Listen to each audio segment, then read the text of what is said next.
எனக்குள்ள வேதனை நிலவுக்கு தெரிந்திடும், நிலவுக்கும் ஜோடி இல்லை. எழுதிய கவிதைகள் உனை வந்து சேர்ந்திட கவிதைக்கும் கால்கள் இல்லை.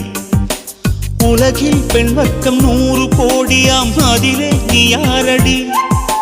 சருகாய் அன்பே நான் காத்திருக்கிறேன், எங்கே உன் காலடி? மணி சரி பார்த்து தினம் வழி பார்த்து இரு விழிகள் தேய்கிறேன்.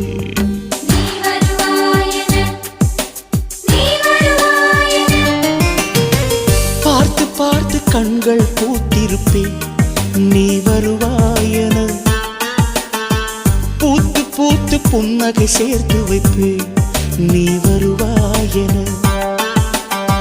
தென்றலாக நீ வருவாயா? ஜன்னலாகிறேன். தீர்த்தமாக நீ வருவாயா? மேகமாகிறேன். வண்ணமாக